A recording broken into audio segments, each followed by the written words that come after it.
Good morning, everybody. I am drenched head to toe. Like, this usually isn't as dark as it should be, and those should not be as dark as they are. Those are not leather, those are suede. I just had to walk through probably like rain and cold, and it was terrible. It sucked. And I did this all to go to class. I'm gonna drain my clothes right now, and I'm probably gonna end up late to my class anyway. But it was worth it. Just remember, check the weather, everybody. I checked the weather last night. I knew it was gonna rain, but I didn't think it. I really didn't think far ahead enough. So this is what I got. Holy crap. I finally made it home. So I had to have a friend of mine pick me up from where I was at. I got home. All right, sorry. My thoughts are all over the place. I'm still freezing. I was like just wet, and it was cold all over campus, and I was soaked down. There's nowhere else to get warm. I wasn't going to go all the way back. Everybody I knew was really in class. So, I waited, and towards the end of it, I was getting a really bad headache, and I was just shaking all over the place. I'm just so thankful that I finally made it home. I'm going to hop in the shower right now. If you don't check the weather, check it. This has been a huge lesson in my life. I never watched the weather growing up. My parents, religious about it, they always check the weather constantly. They probably don't run into crap like this. So, just for your own sake, so you don't get rained on or you don't go through a really chilly day, because I couldn't focus. I was soaked. I was going to do some homework and I couldn't. My head wasn't in the right place. So yeah, moral of today, check the weather. Alright, well, I'm going to shower up, go to work. Today's going to be a really uneventful day. Probably going to go to work, go to the bar, and then I might not even go to the bar. I might just head straight to Laredo tonight. I really don't know what's going to happen. I have to talk to some people. So, we'll see what's up. Maybe something interesting will happen at work. Nothing interesting happened at work today. I just got back home really tired. I think I'm coming on with a cold since I was soaked. Since I was drenched just in water and it was freezing. I was sitting in class. I failed to mention I was sitting in class earlier and I was shivering. Like I was just shaking. And my hands, I couldn't feel them. I thought, I don't know. I was sure I was going to get sick, and I still feel like crap. It really drains your energy out. So right now, I don't feel so good. I was going to drive out to Laredo tonight, but I feel really tired. And I was going to go to the bar, but I don't want to be outside. It's just too cold. It wouldn't be too cold if I hadn't gone through what I did earlier. So I'm probably just going to pass out.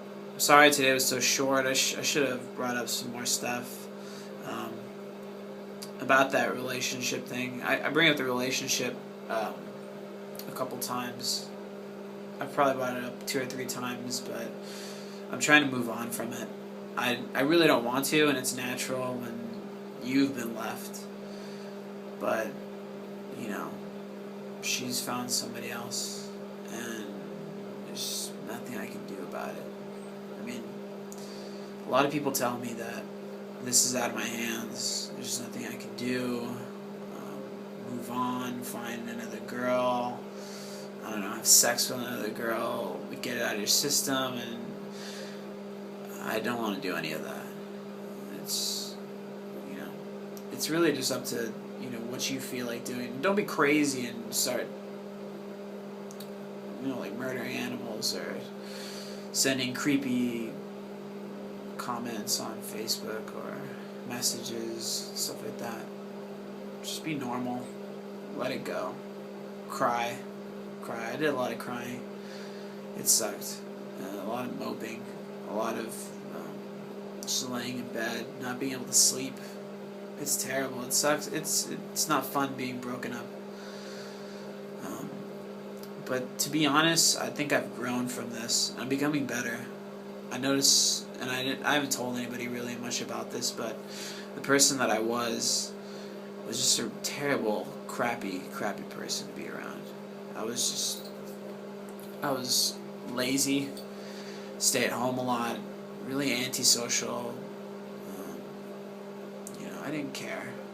I'd blow my money on stupid things. And I had a pretty good relationship, and lot of it, I messed up. A lot of people say, it takes two for the relationship, but I'm pretty sure that I messed up a lot of it. I mean, she tried really hard, and I can understand why she doesn't want to be with me. So, to make up for that, I'm gonna be the person that I used to be. Just a good guy, just aspirations that are normal. Trying to be a doctor, trying to save money for a retirement fund, trying to just go out on small trips to the coast or to Disney World or to Vegas or California, Washington, out of country, Mexico, stuff like that. Just small dreams. Just a normal person. I kept trying to be like a little gangster, like a little hoodlum, or trying to flex and trying to act cool and talking a big game, and it backfired, all of it. It does. Trust me, if you're doing that right now, stop it. Just stop. Be yourself. People will like you more. You'll enjoy your life much more. When you do that kind of stuff and you try and act for people, you compromise who you are. You become a liar. And you pretty much enslave yourself to whoever it is that you're lying to. Because you have to lead that lie. You have to just keep doing it. And it eats at you. And it breaks you down. And I think that's what happened to me. I just kept lying and acting fake. And it caught up to me. And it started to eat away at my consciousness. And that's why I started, just laying in bed all day and just being lazy and depressed and angry. And I started taking it out on my friends and family. And especially my ex-girlfriend. And whatever. I say whatever a lot, too. I talked to my boss today. Y'all already know I work at a pharmacy if you've watched the previous videos. But my boss is a really cool guy. He's not going to be working with me for too long. So I really cherish the time that I get to talk to him. And we were talking today, just about family moments. And there's this, it reminded me of this really good story when I was a kid. We used to have this high chair. I was little.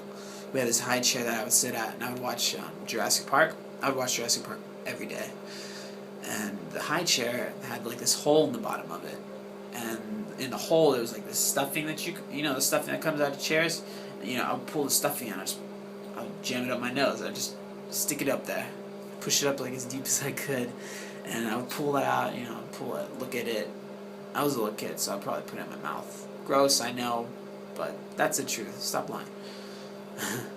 So I would put it in my nose, and I'd try and stuff as much as I could, and then pull it out or blow it out. And one day, my mom was telling me that I got stuck, and it was just deep up in my nose, this piece. And now I think about it, I really do believe I have that memory. And she told me my dad came by, and he's like, "What's wrong? What's wrong with him? Why is he crying?" My mom told him about it, and he flipped me over, and he put me like in his arm, and he had me upside down, so my nose was kind of like sticking up, and he got a pair of pliers, and he put them in my nose, and I'm screaming, I'm just like, and he's just putting the pliers up his nose, he's like, "Shut up, be quiet," and he pulled it out, and I had boogers all over it, and the boogers were all over my face, which was disgusting. After that, they threw out that high chair. Whatever.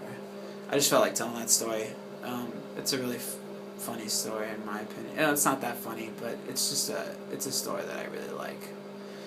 It just kind of it tells you a lot about what kind of person I am. I'm just a person sticking things up their nose for no reason.